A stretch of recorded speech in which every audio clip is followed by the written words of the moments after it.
যথাসম্ভব চেষ্টা করতেছে গাছগুলি যেন টিক্কা থাকে। তো এদিকে দেখো সুরজিৎ কিন্তু গাছে ওষুধ দিতেছে, কারণ গাছটির মধ্যে একটু পোকা ধরতাছিল। Hi hello everyone, welcome back to my channel Surajit Mahi ব্লগে সবাইকে স্বাগতম। তো এখন সময় বাজে সকাল 9টা, আর আজকের ব্লগ শ্যুট 9টার থেকেই শুরু করছি।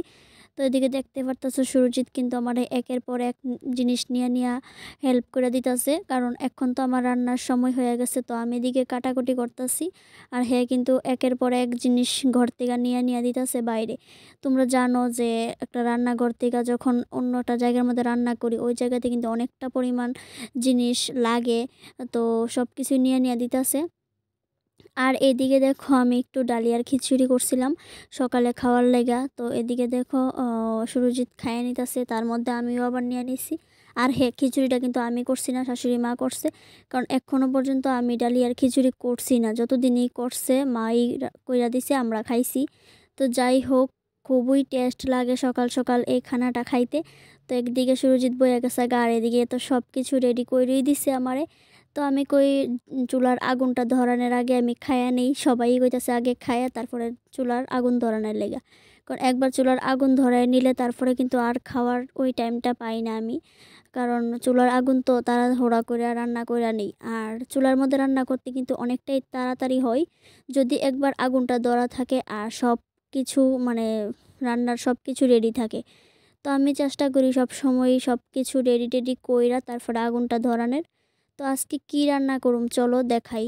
আজকে এদিকে করতাছি প্রথমে বাঁধাকপি শাক। তো প্রথমে আমি একটা শুকনা মরিচ সম্বার দিছি, তার সাথে দিছি মেথি, কারণ আজকের আহ, বাঁধাকপির মধ্যে তো আমি আর মাছের মাথা দিতাম না, আজকে নিরামিষভাবেই রান্নাটা করুম।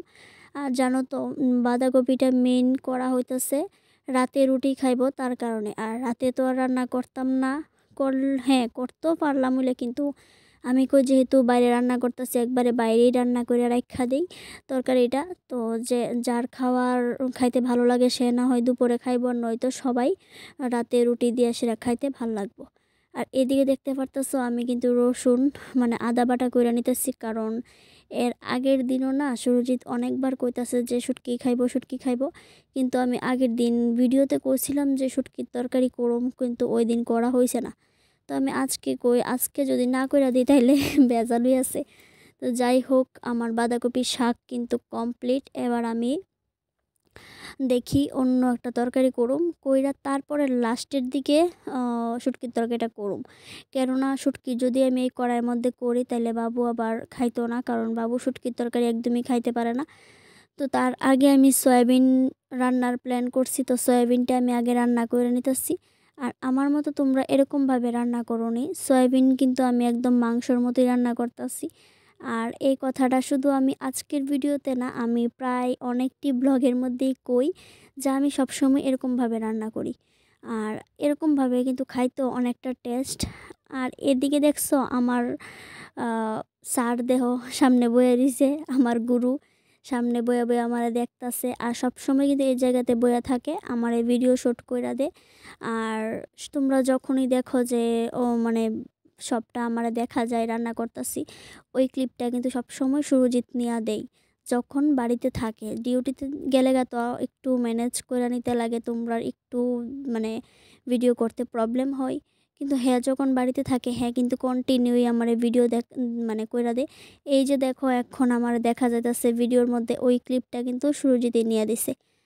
আর ভাল লাগে যখন মানে একটা সময় এক দুই মানে যখন বাড়িতে না থাকে তখন কিন্তু সবটাই আমার উপরে দায়িত্ব থাকে, কিন্তু হ্যাঁ যখন বাড়িতে থাকে দুজনে মিল্লামিশে কিন্তু ভিডিওটা করি।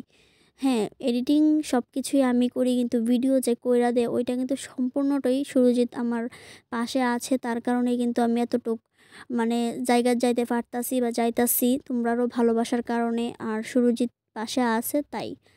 তো যাই হোক, অনেক কথাই কইয়া নিছি, কইতে কইতে আমার এদিকে সয়াবিন তরকারিও কমপ্লিট, শুটকিও কমপ্লিট। আর এদিকে দুইটা বেগুন নিয়েছিলাম শুটকি করার লেগে, আমি কই না আজকে শুধু তুমি শুটকির তরকারি খাইবা, তো এতটা করার আমার কোনো প্রয়োজন নাই। আমি একটা বেগুন দিয়া একটা আলু দিয়ে শুটকির তরকারি করছি, আর এদিকে করছি বাঁধাকপির শাক, এদিকে করছি সয়াবিন। আর দুইটা বেগুন যে নিয়েছিলাম ওইটার থেকে একটা বেগুন পোড়া দিয়া ভর্তা করছি। বাস আজকের রেসিপি এতটুকুই। তোমরা যদি ভালো লাগে অবশ্যই আমারে কমেন্টে জানাইবা যে হ্যাঁ আজকে রান্নাবান্না ভালো লাগছে। তো এদিকে তো আমার কাজকর্ম শেষ। তো কাজ কইরা সেরা দেখি সুরজিৎ এদিকে কি করতেছে। এই যে দেখতে পারতাছো গাছ, অনেক গাছ লাগানি হয়েছে। কুমড়া গাছ, লাউ গাছ, বেগুন গাছ, মরিচ গাছ, টমেটো গাছ, অনেক কিছু কিন্তু লাগানি হয়েছে এই কিছুদিন আগে। কিন্তু এখন দেখা যাইতাছে কি গাছগুলির মধ্যে পোকা ধরতাছে। তো এত কষ্ট কইরা দেখো কতগুলি গাছ লাগানি হয়েছে। তো তোমরা কিন্তু জানো একটা গাছ লাগাইতে কিন্তু অনেকটাই পরিশ্রম করতে লাগে, মাটি কুড়াইতে লাগে, জল দিতে লাগে, সার দিতে লাগে, অনেক কিছু। তো তারপরে যখন দেখি এটার মধ্যে পোকা ধরে বা মানে গাছটা মইরা জায়গা, তখন কিন্তু ভাল লাগে না। তো তার কারণে সুরজিৎ দেখো এই বোতলটার মধ্যে ওষুধ আর জল মিশায়া কিন্তু ওষুধ দিতে আছে। তো আমি কই ওই জায়গাটার মধ্যেই আমি ভিডিওটা আজকে শেষ করতেছি। আমি তোমরা মাঝে একটু শেয়ার করছি, যেহেতু দুইজনের সবসময় একসাথে থাকি, তো সম্ভবত চেষ্টা করি দুইজনেই ব্লগে থাকার। যখন হ্যাঁ বাড়িতে থাকে অবশ্যই তোমরা সবসময় ভিডিওতে দেখো। তো যাই হোক বন্ধুরা, আজকের ভিডিওটা এই পর্যন্তই।